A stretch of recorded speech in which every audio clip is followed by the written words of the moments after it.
Gracias, doctor. Ok, ya está. Entonces, bueno, puse la imagen de un tiburón porque el tiburón pertenece al género de los condrocticios, que quiere decir un pez cartilaginoso. Esta palabra viene de condros, que realmente su significado en griego es cartílago, y eictios, que se usa para denominar a los peces. Entonces, pues no sé si alguno de ustedes ya lo sabe, pero los tiburones no tienen esqueleto óseo. Todo su esqueleto está formado de cartílago, salvo por la mandíbula y los dientes. Es por eso que no es posible encontrar fósiles de cartílago, porque el cartílago solamente se puede calcificar en vida. Entonces, cuando el tiburón muere, ese cartílago ya no puede incluir el calcio dentro de las células y por lo tanto no se calcifica y por lo tanto no se fosilifica. Así que dentro de las características curiosas del tiburón, como es un pez de puro cartílago, ellos carecen de vejiga natatoria. La vejiga natatoria es un órgano que permite a los peces flotar en el agua y poder permanecer estáticos. Entonces, ellos al no tener esa vejiga, tienen que estar nadando todo el tiempo para poder bombear el agua a través de las branquias y así hacer su respiración, obteniendo el oxígeno del agua. Esto va a ser importante porque hablando del tema de cartílago, vamos a ver qué es a qué se refiere el cartílago del tiburón, eso que vemos nosotros en la televisión, que lo podemos ver en algunas farmacias o en algunas tiendas de superservicio.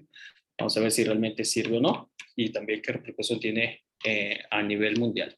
Pero bueno, eso lo vemos más adelante. Entonces, como introducción, el cartílago es un tejido altamente especializado que está diseñado para absorber el impacto en la articulación.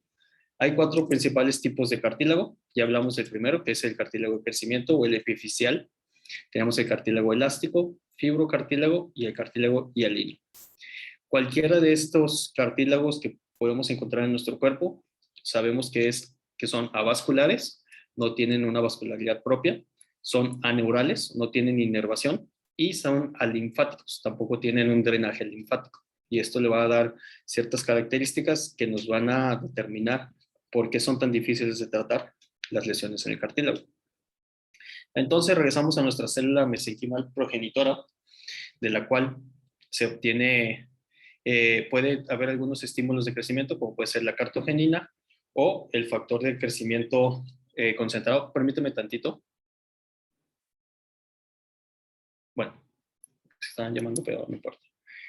Así que alguna de estas dos moléculas van a hacer que la célula progenitora se convierta en un condroblasto.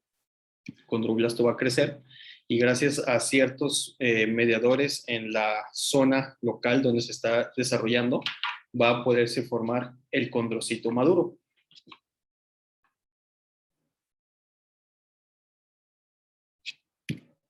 Como lo vimos en el cartílago de crecimiento, había dos tipos principales de condrocitos: el condrocito maduro, que generalmente entra a un estado de reposo, y el condrocito hipertrófico, que es ese que terminaba calcificándose y el que unía al cartílago de crecimiento con la metáfisis. No vamos a ver qué líneas de señalamiento hay para diferenciarse entre uno y otro, pero lo importante es que vamos a recalcar que los condrocitos los podemos presentar hipertróficos o en reposo. Entonces, el cartílago se va a componer principalmente de agua.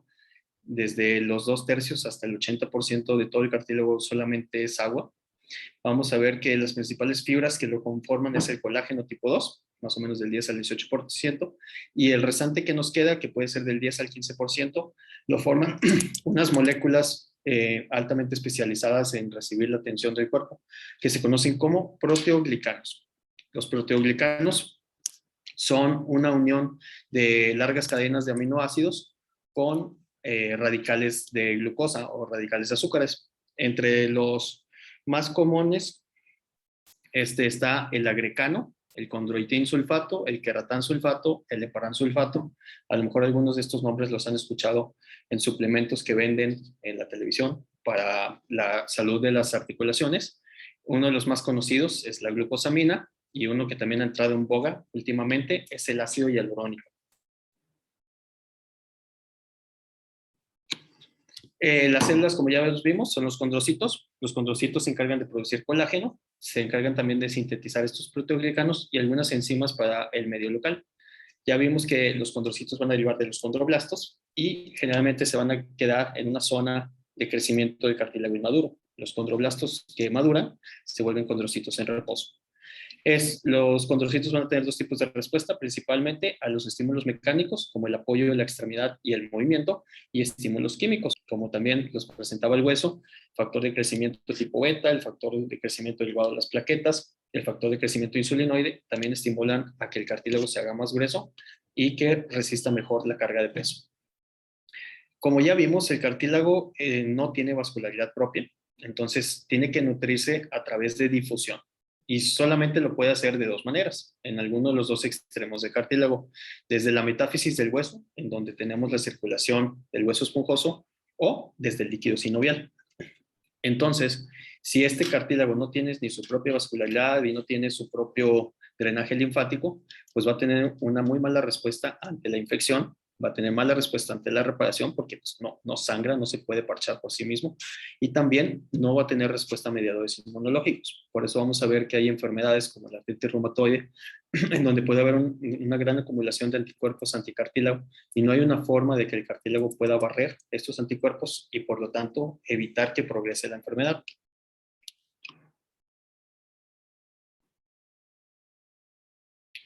Vamos a pasar ahora sí a ver los distintos tipos de cartílago. Como ya les anticipaba, pues el primero que comentamos en la clase pasada es el cartílago de crecimiento. Consta de 4 fases o 4 zonas que ya mencionamos y ahorita no me voy a detener. Este es un bonito corte cómo se ve la epífisis y la fisis debajo de ella y abajo la metáfisis para darnos una idea de cómo se va formando el hueso en el paciente en crecimiento. El fibrocartílago o el cartílago fibroelástico se compone principalmente de colágeno tipo 2, pero también tiene muchos proteoglicanos que le van a dar mucha rigidez y hay condrocitos en reposo entre las fibras, como se ve en la imagen del microscopio de abajo a la izquierda. ¿Cuál va a ser la principal función del cartílago fibroelástico? Va a ser resistir a las fuerzas de compresión y también cuando un cartílago trata de repararse, generalmente lo que puede formar es un cartílago fibroso y entonces este es el cartílago que vamos a encontrar en las cicatrices de las lesiones condrales. Lo vamos a ver en la unión entre el tendón y el hueso o el ligamento y el hueso, porque esta capacidad fibrosa y elástica le confiere resistencia a la tensión que va a tener por la acción muscular y también evitar que haya algún desplazamiento anormal en la articulación. Es el principal tipo de cartílago que se ve en la sínfisis del pubis, perdón. Es el anillo fibroso de los discos intervertebrales, como lo comento. Es el encargado de resistir las fuerzas de compresión en los anillos de los discos de la espalda. Y también es el principal cartílago que se va a ver en los meniscos. Entonces, todas estas estructuras son estructuras que están diseñadas para soportar mucha tensión o mucho peso, pero sin embargo tienen cierta tolerancia a la deformidad. Entonces, esto también nos explica por qué cuando el menisco se rompe, por sí solo no se va a poder reparar. Eso ya lo veremos más a fondo cuando veamos los temas de rodilla. El siguiente tipo de cartílago es el cartílago elástico. Este, en comparación a los pasados, tiene mucha más proporción de elastina, de otros proteoglucanos y glucoproteínas que le confieren la capacidad de ser deformado, volverse elástico y regresar a su forma original. El prototipo de este cartílago lo vamos a encontrar en el pabellón auricular. Ustedes pueden agarrar su oreja, la pueden doblar 90 grados y va a regresar a su estado normal. La vamos a ver en el conducto auditivo, que es el cartílago que permite que se transmita mejor el sonido, y sobre todo en la epiglotis. Es un cartílago que tiene que estarse modificando mientras hablamos, mientras comemos, entonces tiene que estar adaptado a una continua fuerzas de presión y poder regresar a su forma original. Y luego vamos a pasar al último tipo de cartílago, que es el cartílago hialino, y este es el más abundante de nuestro cuerpo. Es el más especializado también, y este es el que va a recubrir a todos los huesos en las articulaciones sinoviales. Entonces, si pensamos cuántas articulaciones tenemos en nuestro cuerpo, en todas estas articulaciones hay cartílago hialino, y por lo tanto este es el cartílago más común. Lo más importante del cartílago hialino es que representa la sobrevida de las articulaciones. Si hay una lesión en el cartílago hialino, como vamos a ver más adelante, puede haber repercusión en el hueso. Y si el hueso empieza a tener deformidad y va a haber cambios en su forma de presión y de sostén, pues eso también va a condicionar que haya un desgaste en el hueso y eventualmente eso ya no se puede reparar y por lo tanto se establece la artrosis como tal o el desgaste en una articulación.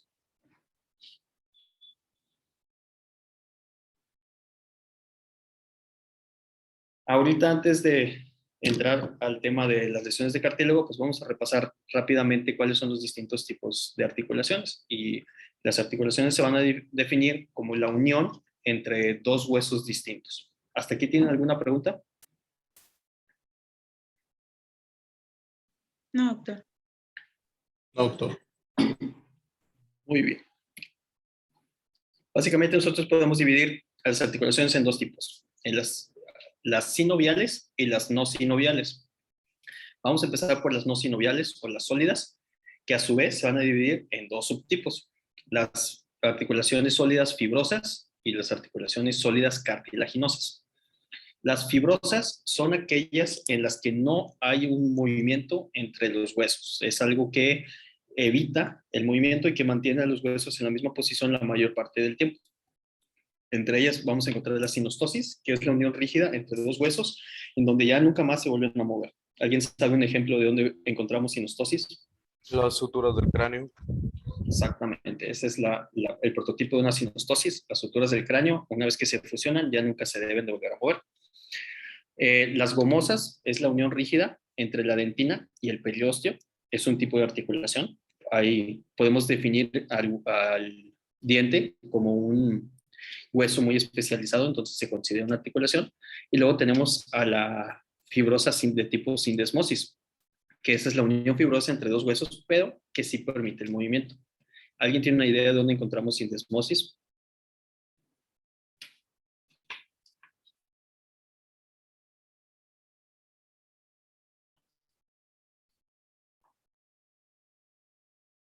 ¿No conocen sindesmosis? En el antebrazo, Ok, en el antebrazo hay una sindesmosis. ¿Entre cuáles huesos? entre el cúbito y el radio. Ok, perfectamente. Entre el cúbito y el radio tenemos una unión de tipo sindesmosis, que es lo que permite la pronosupinación del antebrazo. ¿Alguien más conoce otra?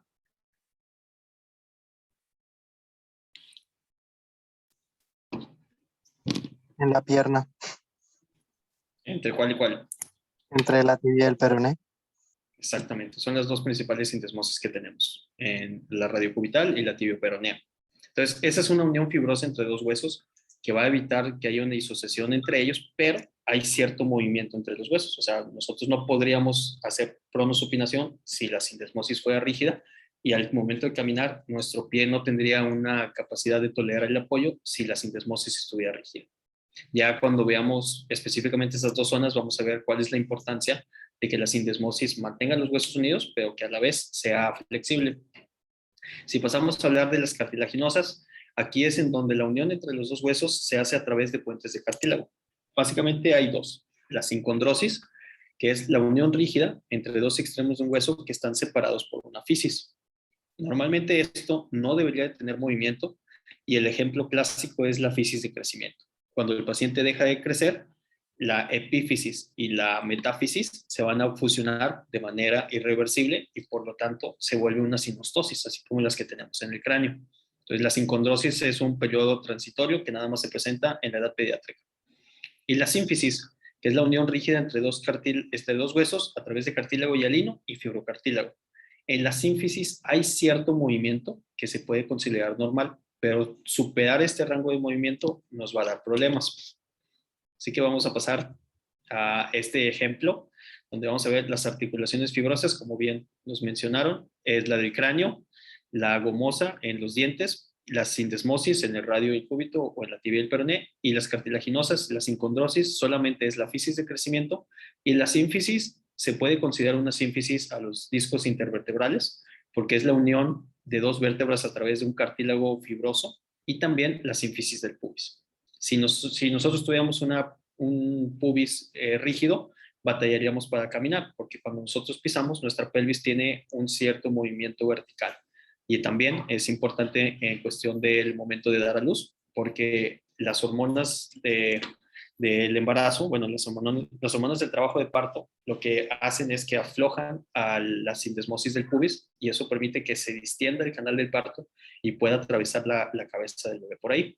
Esto también nos va a explicar por qué las mujeres embarazadas tienen mayor riesgo de hacer hernias de disco o problemas de ciática, porque esas mismas hormonas del embarazo también van a ser más laxas a los discos intervertebrales y por lo tanto van a estar más propensos a tener una herniación y eventualmente causar una ciática.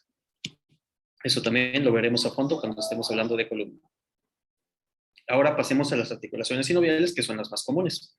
Entonces, la articulación sinovial, su principal característica es que permite el movimiento entre esos dos huesos y este por lo menos tiene que ser en un plano. O sea, si no hubiera movimiento en un plano, pues estaríamos hablando de una unión rígida. Todas las articulaciones sinoviales tienen varias estructuras que se van a mantener aunque no importando el tamaño, van a tener estas estructuras y la principal es que tienen una cápsula articular. Adentro de esta cápsula articular va a haber un tejido sinovial que se encarga de producir el líquido sinovial. Generalmente vamos a encontrar un menisco articular, a menos de que la articulación sea muy pequeña, como en la articulación de los dedos de la mano o de los dedos de los pies.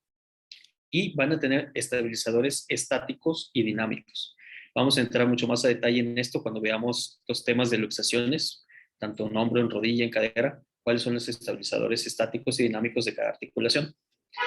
Por dentro, todo el hueso va a estar recubierto de cartílago hialino y este cartílago va a ser el que permite que haya un movimiento suave y fluido entre los dos huesos sin fricción. ¿Hasta aquí alguna pregunta?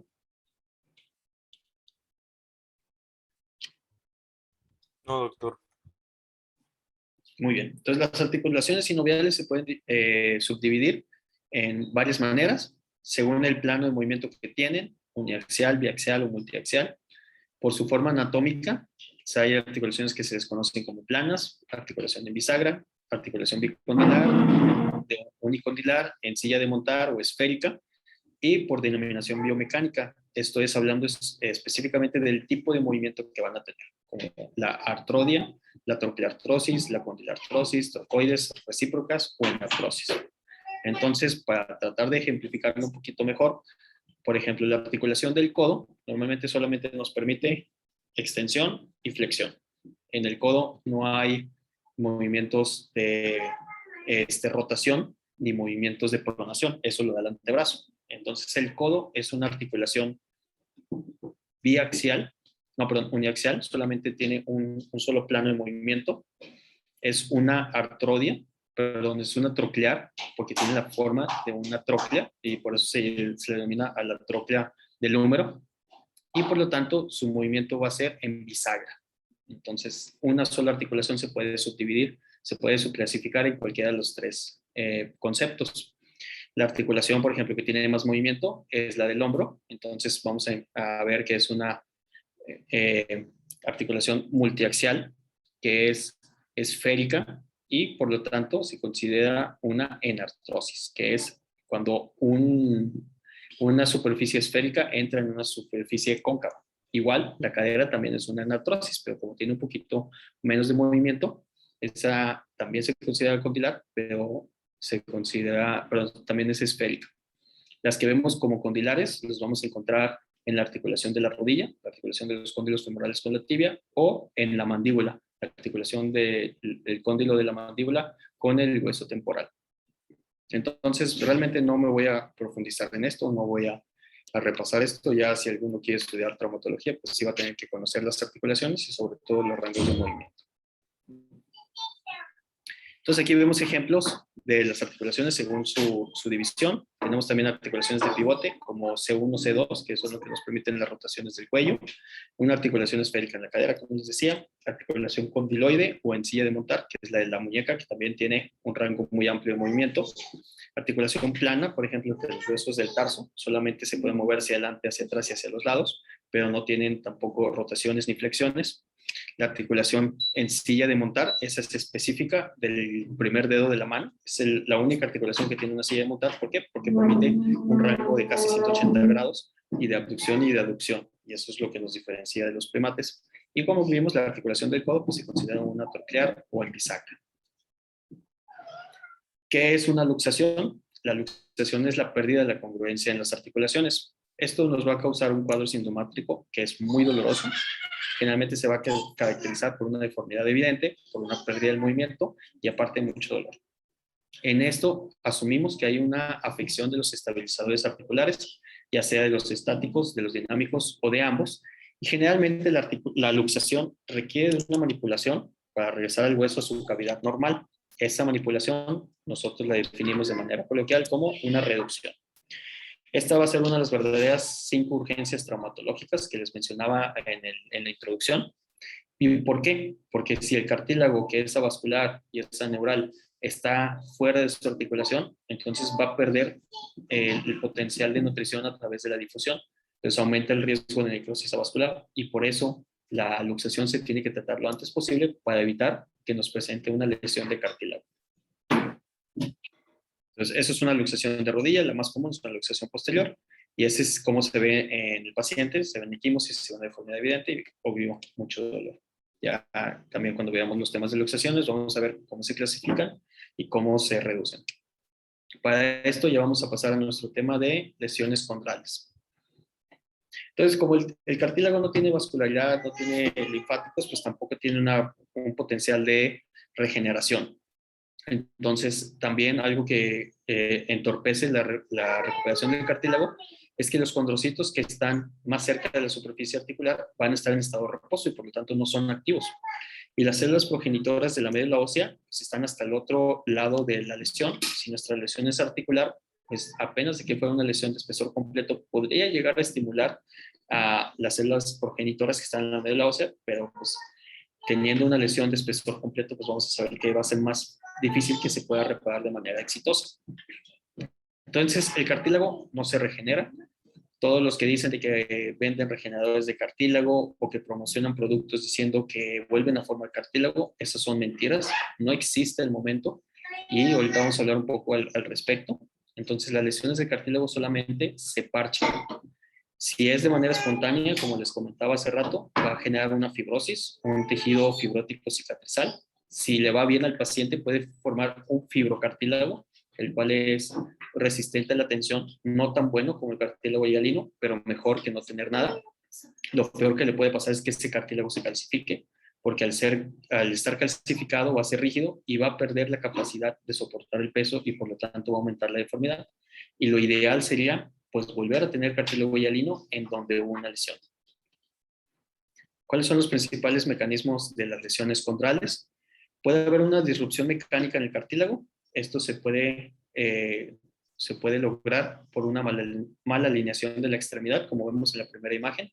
La deformidad en varo de la rodilla va a hacer que solamente una superficie cargue peso y al tener un exceso de peso, el cartílago se empieza a lastimar, se empieza a romper, se empieza a degenerar y eventualmente se pierde y por lo tanto hay un colapso entre ambos huesos. Y esto también puede pasar por las cargas excesivas de peso.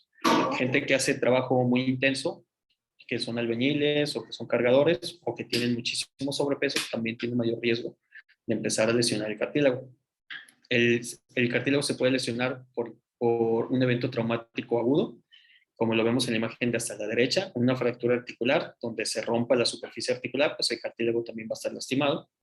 Puede haber fracturas osteocondrales, como vemos en la resonancia del medio. Esa lagunita que se ve en el cóndilo medial es una fractura osteocondral. Lo que pasa es que hay un impacto tan fuerte en la rodilla que el hueso debajo del cartílago se necrosa. Y por lo tanto, si el hueso se necrosa, no va a haber circulación al cartílago que lo cubre y el cartílago también se va a lastimar. Entonces, estas son lesiones muy graves y que usualmente, si no se tratan, nos van a condicionar una artrosis en la rodilla. Y también puede haber una lesión condral por algún evento traumático, una caída, algún golpe, se puede arrancar un pedazo de cartílago de la articulación y ese cartílago quedarse suelto o quedarse flotando adentro de la rodilla. Y si no se trata, pues también esa lesión va a empezar a generar un desgaste articular. Va a haber mediadores de inflamación que también destruyen al cartílago, como ya los habíamos visto. El acúmulo de la interleucina 1, factor de necrosis tumoral alfa y las metaloproteasas 1 y 2 son las principales condrotóxicas. Entonces, cuando tenemos procesos inflamatorios en la rodilla, como puede ser en una infección, en una artritis séptica, pues va a haber un daño al cartílago porque tanto las bacterias como nuestros glóbulos blancos van a destruir el cartílago en una, ¿cómo se llama? En una baja de la guerra, una baja secundaria. También al momento de haber infecciones va a haber una secreción aumentada de óxido nítrico y otros radicales libres en la articulación que a su vez van a traer más metaloproteasas, más citoquinas, más mediadores lipídicos que terminan por hacer que ese cartílago que estaba lastimado termine en apoptosis o necrosis. ¿Cuál va a ser la consecuencia de una lesión condral? Como ya les expliqué, este cartílago no se puede regenerar. Entonces, la pérdida severa del cartílago puede hacer que haya un contacto anormal entre hueso y hueso. Si aquí viéramos estas imágenes como si fueran una rodilla, en la imagen de la izquierda vemos una lesión pequeña que al momento de apoyar, pues tiene cartílago alrededor de los bordes. Entonces, a lo mejor esta lesión puede soportar un poco más de tiempo antes de dar síntomas. Pero en la imagen de la derecha, donde hay una lesión más extensa, ya no hay un cartílago que evite el contacto de hueso contra cartílago. Entonces el hueso rígido va a lastimar el cartílago de la tibia y también va a hacer que se desgaste y por lo tanto se presentan las deformidades articulares y eventualmente el desgaste o la artrosis. ¿Cómo podemos hacer el diagnóstico de una lesión de cartílago? Lo podemos hacer por sospecha clínica. Es un cuadro clínico que se caracteriza porque va a haber dolor al movimiento en la extremidad. El paciente va a dar va a referir una sensación de crepitación, algo le truena en la rodilla, siente que algo se desacomoda y se vuelve a acomodar. Usualmente van a tener episodios repetitivos de flebosis, que es edema alrededor de una articulación, o el derrame articular, que es la producción excesiva de líquido sinovial. Y puede haber una deformidad progresiva en la extremidad que se va volviendo evidente con el paso de los años.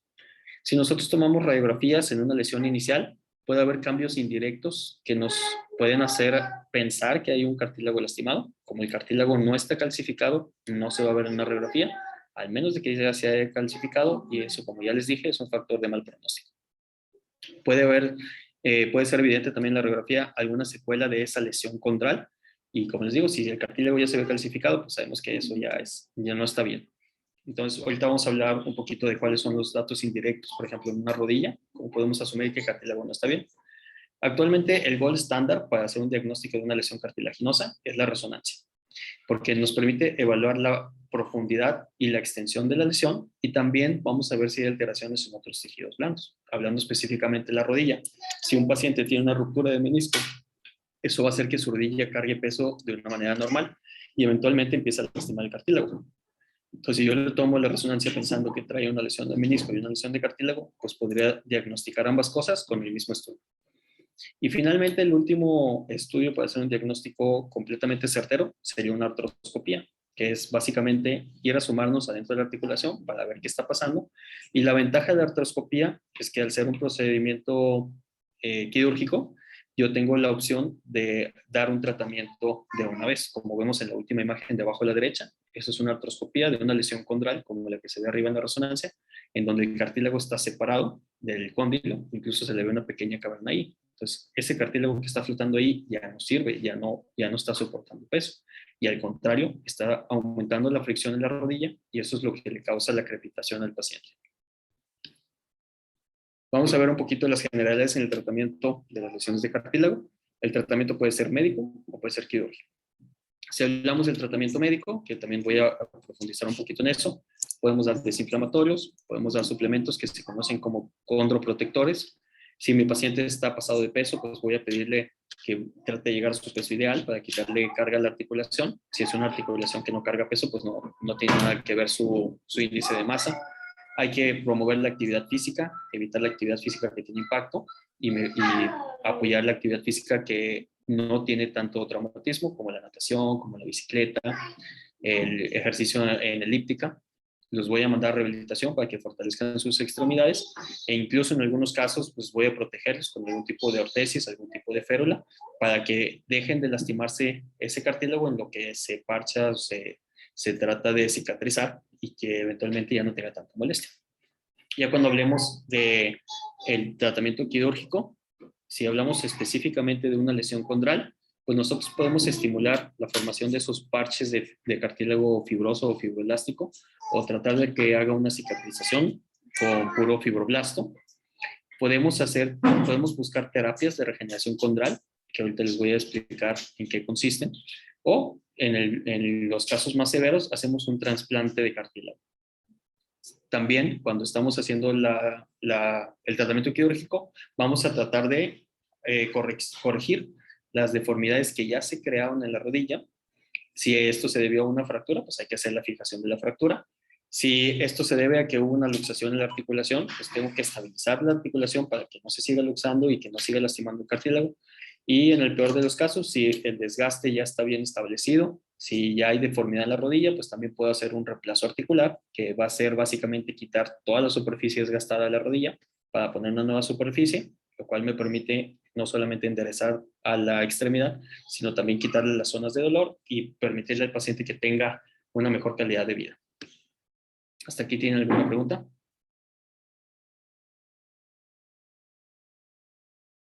No, doctor. Excelente. En cuanto a los medicamentos que podemos dar, se dividen en dos grandes grupos, algo similar como se maneja la artritis reumatoide. Hay medicamentos que son modificadores de la enfermedad y medicamentos de recambio lento. Los modificadores de la enfermedad, en este caso, son propiamente los analgésicos no esteroideos y los esteroideos. Como esto no es un proceso autoinmune como la artritis reumatoide, pues no tenemos que dar metotrexate o inhibidores de la replicación celular o ese tipo de cosas, nada de inmunosupresores. Entonces, con darle yo algún desinflamatorio al paciente, voy a evitar que se acumulen esos mediadores de la inflamación dentro de la articulación y por lo tanto estoy modificando su enfermedad. También puedo dar esteroides, que son pues, obviamente desinflamatorios mucho más potentes, y estos pueden ser administrados intramusculares, intraarticulares o de manera parenteral, que ahorita también mencionaré algo al respecto, pero pues todo es válido. Los medicamentos de recambio lento son considerados suplementos, no propiamente un medicamento, y entre ellos vamos a encontrar los más taquilleros, que es la glucosamina, el Deparan y el condroitin sulfato, la diacereína, y el ácido hialurónico, que últimamente también ha estado mucho más de moda, tanto la versión tomada como la versión inyectada. Aquí voy a hacer un pequeño paréntesis. Siempre que, bueno, quiero compartirles esto cuando ustedes empiecen a ver a lo mejor seminarios en internet o webinars o atiendan a congresos, cuando hay algún tema que pueda ser inclinado o pueda ser influenciado por intereses comerciales, se pide que el ponente dé su divulgación de intereses o sus conflictos de interés, y usualmente siempre ponen una pequeña presentación como esta, aunque sea una diapositiva, en la cual el ponente va a declarar si él tiene algún beneficio económico por presentar la plática o si recibe algún tipo de pago por ser speaker de alguna empresa, y eso podría hacer pensar que si a mí me pagan por recetar glucosamina, pues yo les voy a hablar maravillas de la glucosamina a ustedes. Entonces, para eso es el conflicto de interés, para saber qué tanto le voy a creer a la persona que está enfrente de mí. Entonces, le digo, cualquier grande ponencia pide que tengamos nuestro aviso de intereses. Como yo soy miembro de la Academia Americana, o sea, nada más por ser miembro, ellos me piden que cada año actualice mi conflicto de interés, y está ahí en mi página, y esa es la que está a la derecha. Y para esta específica plática, yo no soy portavoz de ningún laboratorio. Sí recibo cortesías, tanto de apoyos médicos o de algún instrumental para quirófano o incluso para la vida diaria. También he recibido becas de varios laboratorios, entre ellos los que vienen ahí, Asofarma, Meda, Teva, Pfizer, Sanofi, Pisa, y entre esas cortesías también hay invitaciones a cenar, talleres de práctica en modelo sintético, y alguno que otro me ha enviado a algún congreso internacional. Yo no recibo ningún tipo de regalía por las recetas de estos medicamentos, y a fines prácticos no tengo ningún conflicto de interés para continuar hablando de los suplementos. Entonces, empecemos con el más conocido o el más renombrado, que es la glucosamina. ¿De dónde se obtiene la glucosamina? La que nosotros podemos consumir, generalmente la obtienen de los exoesqueletos de los crustáceos, en específico como el cangrejo, como el camarón. La glucosamina es parte de nuestro cartílago articular, es uno de los aminoácidos que tenemos ahí, y según la Clínica de Mayo, está aprobado para el tratamiento de la osteoartrosis a largo plazo, porque es bien tolerado por el paciente. Lo que nos recomienda la Clínica de Mayo es que no se debe combinar específicamente con paracetamol, porque el paracetamol puede disminuir la absorción intestinal de la glucosamina. La dosis diaria recomendada es de 1.5 gramos al día, Eso quiere decir que si llega con ustedes su abuelita y les dice, oye, mijo, ¿me puedo tomar esta glucosamina? Ustedes tienen que ver qué dosis es la pastilla que trae. A veces la pastilla son de 300 miligramos. Eso quiere decir que tendría que tomarse 5 al día. A veces es de 500, a veces es de 1 gramo. Entonces, la dosis para que tenga un buen efecto en el cuerpo es de 1.5 gramos al día. Y para que haya alguna diferencia en la sintomatología del paciente, tiene que haberla tomado por más de 3 meses. Entonces, si nosotros no la compramos o no la obtenemos de manera habitual, usualmente la encontraríamos en crustáceos como la langosta, el caldo de acamaya, es una buena forma de hacer que se diluya la cápsula, el exoesqueleto del crustáceo en el caldo. Lo más accesible para nosotros es el camarón seco, porque en ese se consume el camarón con todo y cáscara. También los charrales es una muy buena fuente para tener glucosamina, y lo que nos recomiendan las guías nutricionales es que se puede incluir la pulpa o el polvo de camarón en la preparación de alimentos, y así aumentamos la ingesta de glucosamina sin tener que estar comiendo tanto marisco. Si nosotros vamos a cualquier tienda de autoservicio, vamos a ver que hay una sobrecarga de glucosaminas. Hay en Costco, hay en Sam's, hay en Walmart, que es el Osteobiflex, el más comprado en Estados Unidos. Lo venden incluso en gomitas, como si fueran panditas. Hay de la marca de Vitamins World y la marca de Spring Valley. En todos lados vamos a encontrar que tenemos glucosamina, generalmente combinado con condroitina, que como les dije es otro de los principales formadores de cartílago, o el MCM, que también es un tipo de derivado del azufre que se encuentra en las articulaciones. Si nosotros buscamos aquí en México, Nutriza tiene su propia glucosamina con condroitina, la farmacia Benavides también ya tiene su glucosamina, la farmacia similar tiene su Flextrini, GNC tiene su Flextrin, y el más famoso aquí en México pues es el X-Ray, que todo el mundo pregunta, oiga doctor, ¿y me puedo tomar el X-Ray? Pues sí, se lo puede tomar, porque pues, es un suplemento. Realmente posiblemente no le va a hacer daño, al menos de que sea alérgico a los mariscos. En ese caso pues habría que decirle al paciente que tenga cuidado cuando lo tome. Fuera de estos suplementos que se encuentran en las tiendas de autoservicio o algunas farmacias, tenemos las glucosaminas de grado médico. Estas glucosaminas son las que algún laboratorio produce bajo sus estándares de calidad para poder comercializar medicamentos, y por lo tanto están aprobadas por lo menos por la FDA como un suplemento de grado médico. Entonces hay de distintos laboratorios, cada uno tiene su nombre distinto, cada uno tiene un precio distinto, y la verdad es que al final de cuentas, pues todas funcionan igual. Ya aquí cada quien receta según su preferencia. Yo usualmente pues veo por la economía del paciente. Como les digo, hay unas que son más baratas que otras, hay unas que tienen mejor presentación o que tienen mejor sabor. Algo que también les voy a recomendar a lo largo de este curso es de que ustedes vean cuáles son los medicamentos que más van a recetar en su práctica, y que en base a esos medicamentos ustedes estudien el PLM, sepan cómo se distribuyen, cómo se absorben, cómo se administran, si son en ayunos, si son después de los alimentos, cuál es la posología. Y aunque sabemos que hay muchísimos medicamentos que vamos a tener que manejar como médicos, que escojan los 10 principales por problema.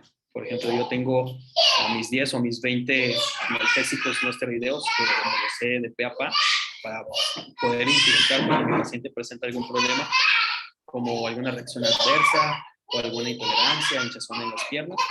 Entonces es importante que nosotros ya sepamos que sí se debe medicamento y no tratar de andar adivinando después. Entonces, de igual manera, pues yo también pruebo las glucosaminas para ver cuál sí sabe a limón, cuál sabe a naranja, ver qué me dice el paciente. Algunas se sienten muy pesadas, entonces es una buena manera de saber qué es lo que yo le estoy recetando a estas personas. Así como hay suplementos de glucosamina, también hay suplementos de colágeno. Estos son los 3 principales que están disponibles. Bueno, los de la derecha son los 3 principales que están disponibles de manera de grado médico, y igualmente en cualquier farmacia o en cualquier tienda de autoservicio vamos a encontrar estos colágenos hidrolizados o no hidrolizados. Lo que nos dicen las guías es que el colágeno no hidrolizado, como el del medio, es el que mejor se absorbe y el que mejor se distribuye después de una ingesta oral, pero es un poquito más difícil de producir. A pesar de eso, el Orangelar es de los más económicos, el Helicard es el más antiguo y por lo tanto es el más caro. Entonces, le digo, si mi paciente no tiene la posibilidad de andar comprando una caja de estas cada mes, el Helicard puede llegar a los $1,000 en tratamiento mensual, pues también le podemos decir que consuma sus suplementos de colágeno a través de la dieta. Algo que recomiendan mucho es la grenetina o la gelatina. Si ustedes saben cómo se produce el polvo para hacer gelatina, es un polvo triturado obtenido de las patitas o del cerdo o del pollo, que es rico en colágeno. Entonces, cuando lo hervimos, ese colágeno se destruye, todos los proteoglicanos que lo conforman, y por lo tanto generan un gel, una emulsión, que es la gelatina el resultante. Entonces, hay gente que incluso se toma el polvo de gelatina sin hervirlo como suplemento, se lo toman a cucharadas o empiezan a comer más gelatina en la dieta. A las personas que les gustan las patitas de cerdo, las patitas de pollo, pues es un alto contenido de colágeno. Las sardinas también son de los alimentos que más colágeno tienen, y aparte de eso, la sardina también tiene un alto contenido de calcio y vitamina D. Eso sí se recomienda para la osteoporosis. Y volvemos a los charales. Aquí también los charales son una buena fuente de colágeno. Otra fuente de colágeno que se ha vuelto muy famosa en las últimas décadas es el cartílago de tiburón. Entonces, regresando a nuestro diapo inicial, el tiburón es un pez cartilaginoso, entonces pues, tiene cartílago en todas partes. Así que, ¿qué es lo que hacen cuando las grandes empresas sacan algún tipo de tiburón de sus redes? Pues lo venden, lo trituran el esqueleto y lo vuelven polvo y lo venden en pastillas. ¿Realmente funciona? Pues sí, es cartílago, sigue siendo colágeno, es a una alta concentración de condroitina y de paransulfato. El único problema es que el tiburón puede tener altas concentraciones de mercurio, entonces habría que tener cuidado en el consumo crónico de estos suplementos.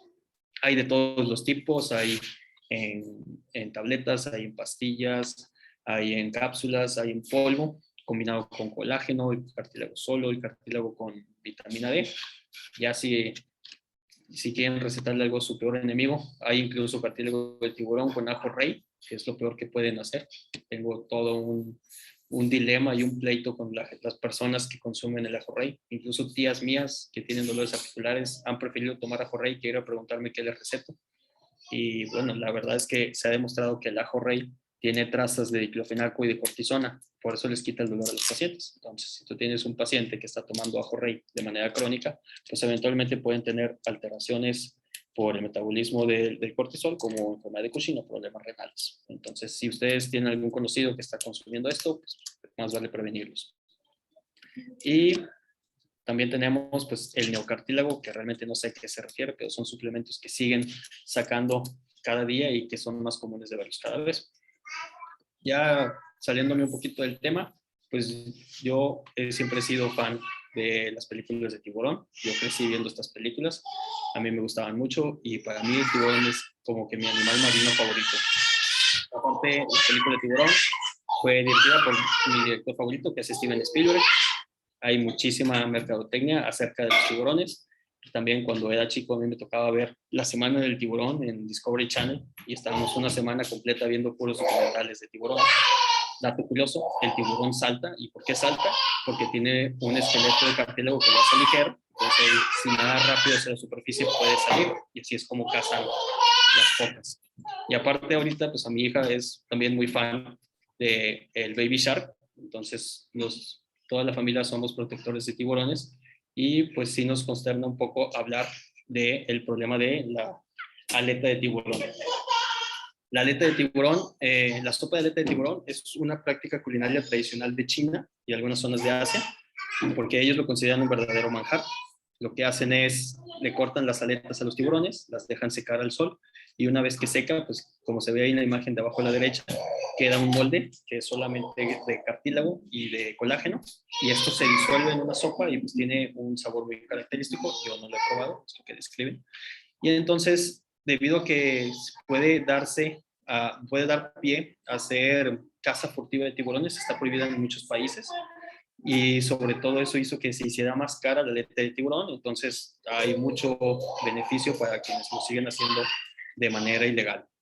Entonces, básicamente, ¿qué es lo que hacen? Pues estas personas atrapan a los tiburones, les cortan las aletas mientras están vivos y entonces el tiburón sin aletas ya no puede dirigir hacia donde nada, ya no puede mantenerse a flote y por lo tanto caen y mueren ahogados porque ya no pueden bombear esa sangre a través de sus branquias Y bueno, pues es todo un tema. Ustedes pueden buscar en Netflix, en YouTube, hay muchos documentales sobre la caza furtiva de tiburones y también todo el problema que trajo la película de Tiburón, que volvieron al tiburón como el enemigo público número uno. Todo el mundo quería matar tiburones y eso mermó casi en un 90% de la población de tiburones blancos en los 10 años después de la película. Son cosas interesantes que no tienen nada que ver con el tema. Entonces regresemos al tema. Ya terminando de hablar de colágeno, viene la viscosuplementación. ¿A qué se refiere viscosuplementación? Es aplicar el ácido hialurónico y el hialuronato de sodio adentro de la articulación. Esto va a tener efectos benéficos para la salud articular. ¿Por qué? Porque aumenta la viscosidad de mi líquido sinovial. Entonces, si yo le estoy poniendo una solución que es alta en sodio, el líquido sinovial se vuelve hiperosmótico. Entonces, al ser hiperosmótico, va a facilitar la transmisión de nutrientes por ósmosis a través del cartílago hacia una zona hipoosmolar. Entonces, eso en teoría mejora la difusión de los nutrientes a través del cartílago y por lo tanto el cartílago se mantiene más sano. También, si yo le pongo un líquido sinovial que es mucho más denso, pues esto puede suplir al líquido sinovial inflamatorio que trae una rodilla desgastada y por lo tanto también va a dar mejoría en la sintomatología de la fricción y del movimiento articular. Mejora el proceso de difusión articular, como les comentaba, y por lo tanto, en grandes rasgos, provee un alivio sintomático de la fricción adentro de una articulación desgastada. Tiene varias ventajas, es muy accesible, actualmente hay muchas presentaciones y usualmente pueden ser de muy bajo costo. Es un procedimiento que se puede hacer en el consultorio de manera ambulatoria. El paciente llega, se inyecta y se puede ir caminando a su casa, incluso si es en la rodilla, en el tobillo, en el hombro o en el codo. Solamente la cadera es un poquito más difícil. Y aparte es algo que puede ser repetible. A diferencia de las inyecciones de esteroides, una inyección de esteroide intraarticular no se debe repetir más de una vez cada 6 meses, o sea, máximo 2 al año, porque el inyectar de esteroide articular irrumpe el proceso de cicatrización de los ligamentos y si yo empiezo a dar inyecciones repetidas puede haber rupturas ligamentosas y atrogénicas y pues eso se vuelve algo problemático. Entonces solamente una inyección articular cada 6 meses, pero el ácido hialurónico sí se puede poner con una frecuencia de 2, 3 o 4 semanas. Las desventajas es de que hay posibles reacciones alérgicas a los componentes del ácido hialurónico y pues el estar haciendo inyecciones repetidas en la rodilla pues aumenta el riesgo de infección. Así como les comentaba hace rato, pues yo me puse a estudiar a mis AINES, me puse a estudiar a mis ácidos hialurónicos. Entonces, estos son del menos al más costoso. La diferencia es cómo se produce. Los principales ácidos hialurónicos, como los del medio, se obtenían de la cresta del gallo. Esa cosita roja que traen los gallos ahí arriba de la cabeza está llena de ácido hialurónico, por eso tiene una consistencia gelatinosa. Entonces, ¿qué era lo que hacían? Pues en las grandes granjas iban y le sacaban a los pobres gallos su ácido hialurónico, lo procesaban, lo convertían en una jeringa y lo vendían. Entonces el riesgo de tener reacciones alérgicas es alto, sobre todo las personas que tienen intolerancia a los elementos de la proteína del huevo. Después empezaron a hacer ácidos hialurónicos por fermentación bacteriana. Si ustedes saben un poquito de genética molecular y de ingeniería bacteriana, se toman a moléculas de E. coli y se les implanta el gen que produce el ácido hialurónico y entonces la bacteria empieza a producir ácido hialurónico, el laboratorio lo concentra, lo procesa y lo comercializa en forma de jeringas. Entonces el Symbiose, que es uno de los más usados, es un poquito más costoso, pero tiene buenos resultados. Y finalmente tenemos el otro ácido hialurónico que es más moderno, se llama Durolane. Este tiene la mayor viscosidad de todos los demás ácidos hialurónicos y también se obtiene por fermentación bacteriana. Es como decirlo, el Porsche de todos los ácidos hialurónicos. Entonces, el de hasta abajo, el Euflexa, cuesta como 900 pesos la inyección. Los rojos de en medio cuestan aproximadamente 1,250 pesos la inyección. El Symbiose ronda los 3,500 pesos y el Durolane, una sola inyección, cuesta 9,000 pesos. Entonces, te digo, cada uno tiene sus ventajas, sus desventajas. Obviamente hay pacientes que no se van a inyectar 9,000 pesos cada semana y pues hay pacientes que pueden beneficiarse mejor de una sola dosis de este medicamento. Yo lo uso cuando hago infiltraciones en la cadera porque no voy a estar picando al paciente en la cadera cada rato. Entonces, prefiero hacerle una sola aplicación de un solo medicamento, una sola dosis, a tenerle que estarle dando varias dosis en la rodilla o en el codo, por ejemplo. Entonces, cada uno tiene ventajas y desventajas. Ya que hablamos de todos los métodos no invasivos del tratamiento de las lesiones condrales o de la artrosis, excepto por las infiltraciones, ese es invasivo. Ya vamos a hablar del tratamiento quirúrgico. ¿Hasta aquí alguien tiene alguna duda o algo que quiera aclarar, algo que quiera comentar? Doctor, ¿alguna vez ha visto en los pacientes que el MSM tenga un efecto así como, mm, no sé cómo describirlo? Porque en el caso de mis papás, una vez ellos compraron un suplemento de esos, lo consiguieron por Amazon y decía que pues le hacía sentir como, pues algo así como decir desganado. Y luego después mi papá lo probó y dijo que sentía así como, o sea, como una distracción, o sea, y un malestar así general. No fiebre, pero así como de alguna manera como que te pierdes. Fíjate que sí, no precisamente conmigo, sí lo que les comentaba, ha habido veces que receto pues, glucosamina y el paciente dice, pues yo compré esta que fue la que me recomendaron y algunos traen MSM o traen otros compuestos, puede dar algo de cefalea, puede dar un sabor como metálico en la boca, algo de, como tú dices, astenia o adinamia, y eso se debe al contenido que tiene de azufre el MSM. Entonces, de hecho, la Mayo Clinic dice que el MSM hay que tener un poquito más de cuidado de administrarlo de manera crónica.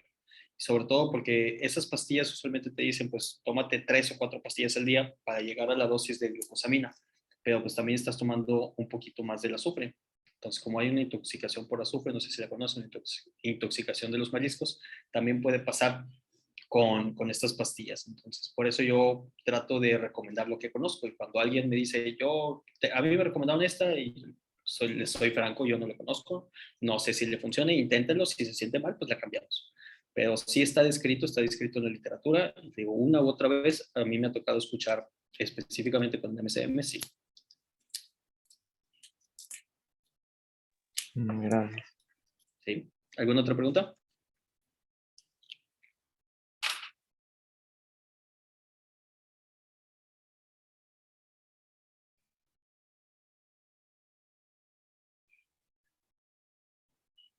Muy bien, entonces vamos a seguir. Vamos a hablar ya del tratamiento quirúrgico en las lesiones condrales. Si queremos hablar de las lesiones condrales, es todo un tema muy extenso. Se organizan congresos internacionales solamente para hablar de las lesiones de cartílago y los avances en el tratamiento. Incluso existe una sociedad internacional que se encarga del estudio de la regeneración del cartílago y la preservación de las articulaciones. Hay libros que hablan de lesiones condrales, como el que les pongo ahí arriba a la derecha, y pues, tratar de hablar de toda la lesión condral en un solo tema de introducción pues, es muy complicado. Entonces vamos a tratar de resumirlo lo importante para que sepan cuáles son los alcances actuales en la ortopedia para este tipo de problemas. Hay muchas clasificaciones de cartílago, como se ve ahí a la izquierda. Esta es la clasificación de esta sociedad internacional, que no voy a profundizar en ellas, no es el tema de hoy. Pero recientemente, la semana pasada, estaba en un webinar sobre lesiones articulares y me llamó mucho la atención de este tratamiento que ya lleva 10 años en desarrollo y que actualmente en Estados Unidos está dando muy buen resultado.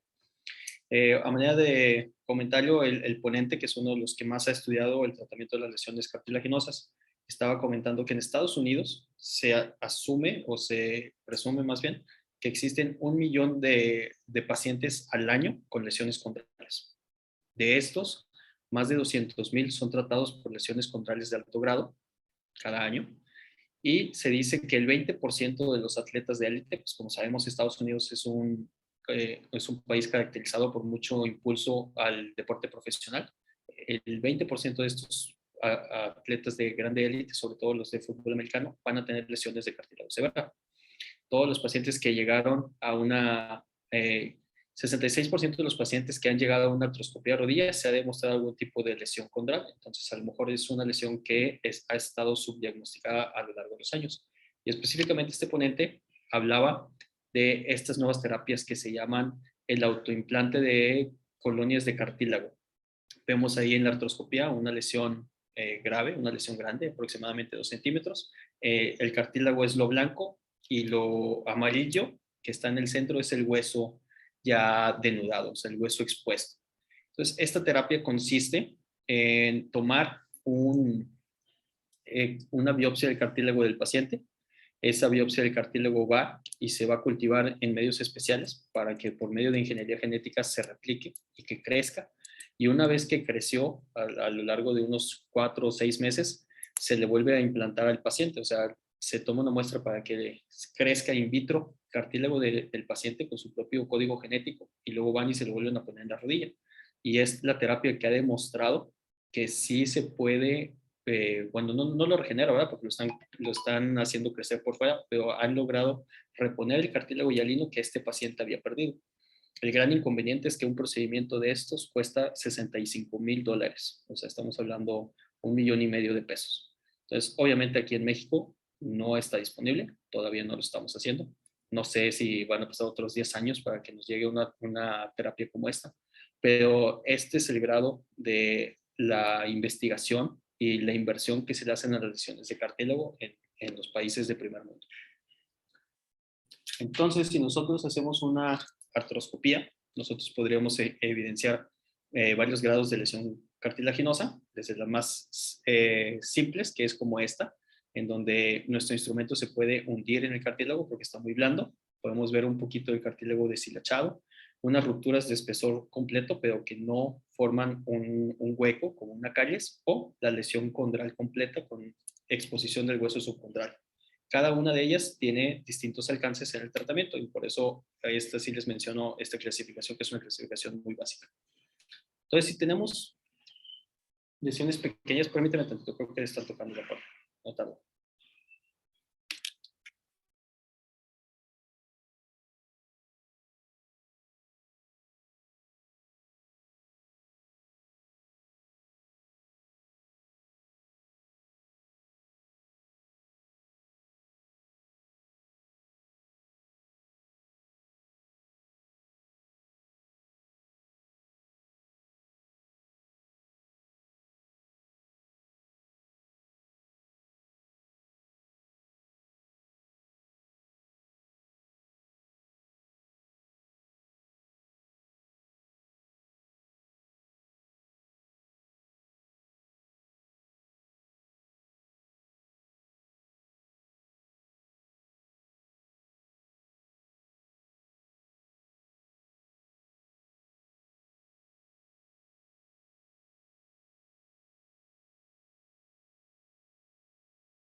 Muy bien, ya regresé, es que estamos esperando la pizza para cenar. Entonces, si tenemos una lesión pequeña, podemos hacer una debridación, que es quitarle esas pequeñas partes deshilachadas al cartílago para que otra vez sea regular y que no esté lastimando la articulación. Se puede hacer una termoablación o un sellado, le ponemos calor para que el cartílago se vuelva a pegar al hueso y que no se esté desprendiendo. Podemos dar tratamiento a las lesiones que se encuentren cercanas, como una lesión de menisco o una ruptura de ligamento. Y podemos hacer algún tipo de parches para que se rellene ese espacio con un cartílago, aunque no sea hialino, que sea fibrocartílago. Entonces ahí vemos, pues se puede hacer una hibridación, ya se fue el shaver. Podemos hacer una termoablación con un coagulador, quemamos un poquito la lesión para que se selle otra vez. Y cuando vemos una lesión como esta, donde se expone el hueso, hacemos perforaciones que van hasta la médula ósea para que la médula ósea libere mediadores de crecimiento y que por lo menos lleguen fibroblastos a donde hace falta cartílago y eso nos ayude a formar un fibrocartílago que resista mejor el movimiento y que permita que esta superficie no quede tan dispareja. Esto pues es lo que se había estado haciendo en los 90s. Actualmente estamos buscando mejores alternativas de tratamiento y, por ejemplo, de repente nos podemos encontrar con una lesión mucho mayor, como esta. Ahí la imagen de la izquierda pues ejemplifica cómo hay una pérdida en el cartílago y cómo se ve esto en una resonancia, en una artroscopía, ¿no? Donde está el cartílago blanco, otra vez el hueso en un tono como color carne o salmón ahí al fondo, y toda esta pérdida de cartílago va a condicionar dolor y algún tipo de crepitación en la rodilla. Entonces, si yo encuentro una de estas lesiones, este es un caso mío, ahorita se los voy a presentar. Ahí vemos cómo se está haciendo un lavado de esa especie de lesión. Aquí se ve a la derecha cómo está el hueco que le queda al paciente después de que se debrida la lesión. Ahí está mi cartera. Y en este caso hacemos el autotransplante de cartílago. Esto es en teoría, es algo muy interesante.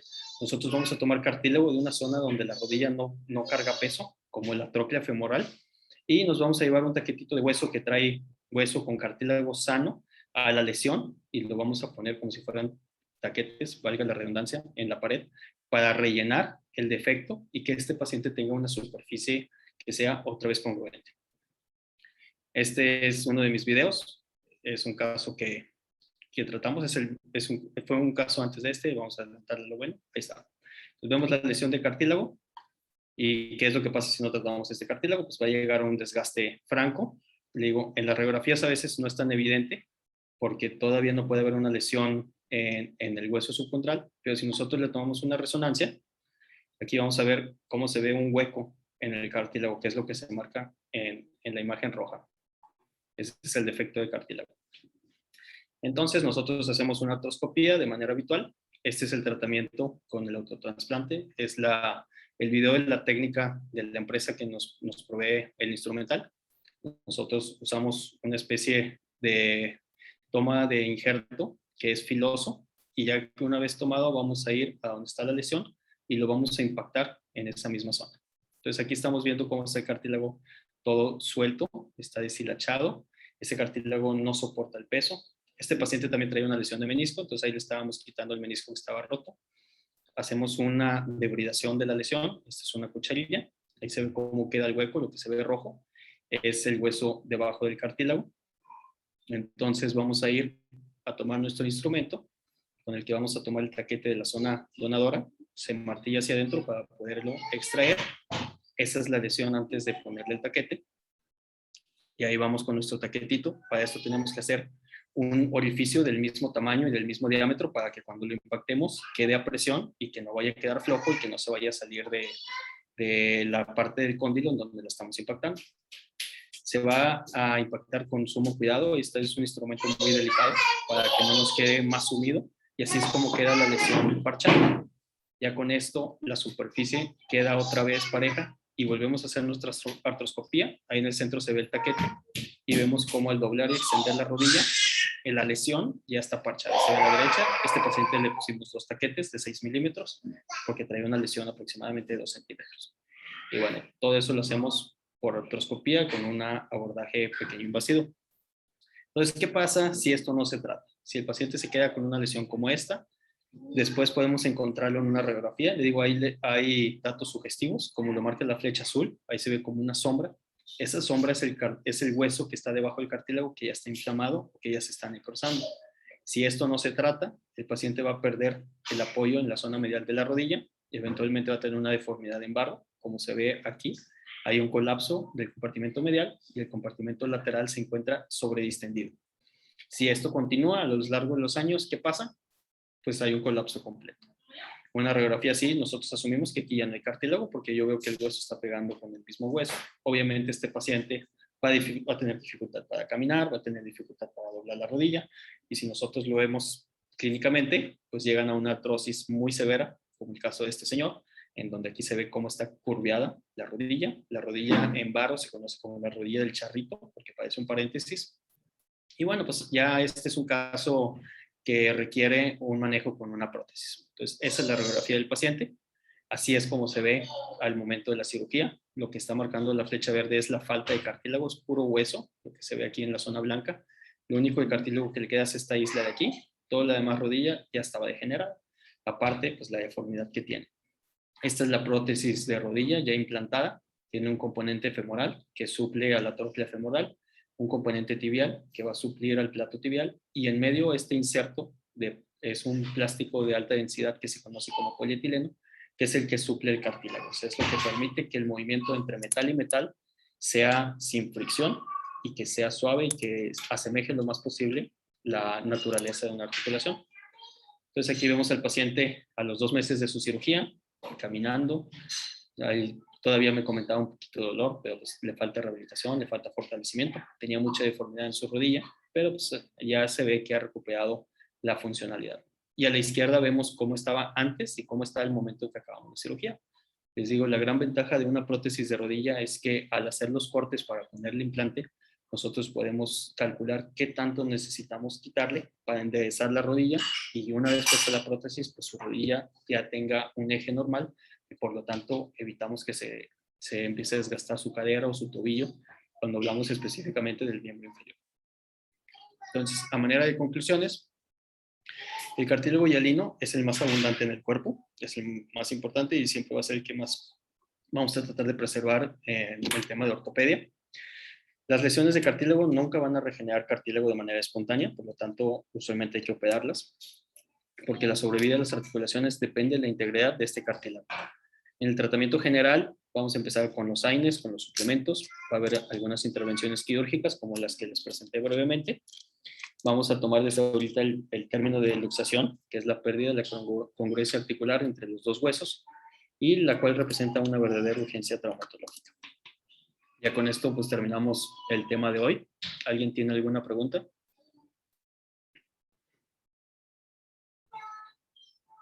Yo, doctor, cuando comentó lo de la vascosuplementación, sí, vascosuplementación, eso es lo mismo que infiltración, ¿verdad? ¿Es cuando hacen infiltración? ¿O es diferente? Básicamente se considera lo mismo. Ya nosotros no nos gusta usar el mismo término porque pues cuando infiltramos ponemos un medicamento y en la viscosuplementación lo que estamos dando es un soporte al líquido sinovial.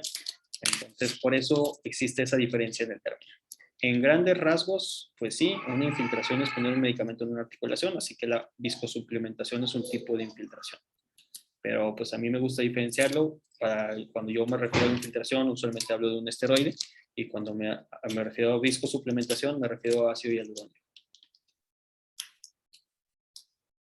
Aparte al paciente le gusta más escuchar, ay, es que me están haciendo una viscosuplementación, eso suena un poquito mejor. Ok, gracias. Sí, de nada. ¿Alguna otra pregunta?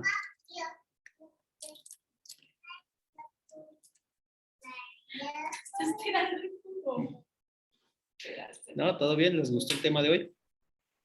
Sí, doctor. Estuvo muy Sí. interesante, más porque trajo casos que usted atendió.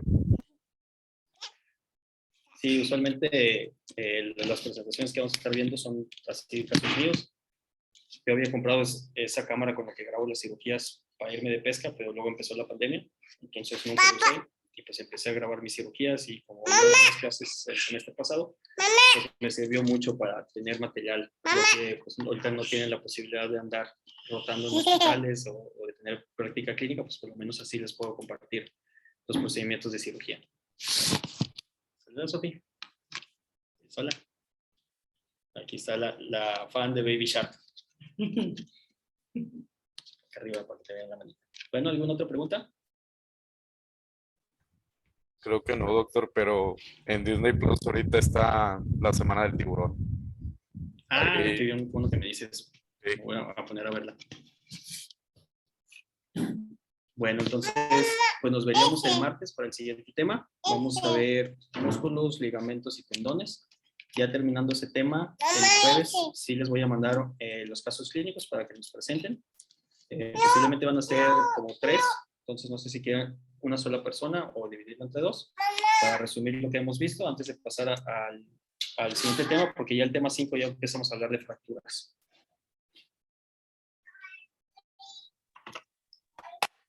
Pues que tengan un buen fin de semana. Cualquier cosa, ahí estamos platicando, estamos en contacto y nos vemos el martes en la noche. Nos vemos, doctor. Muchas gracias. Gracias, doctor. Que descansen. Buenas noches. Gracias, doctor. Nos vemos.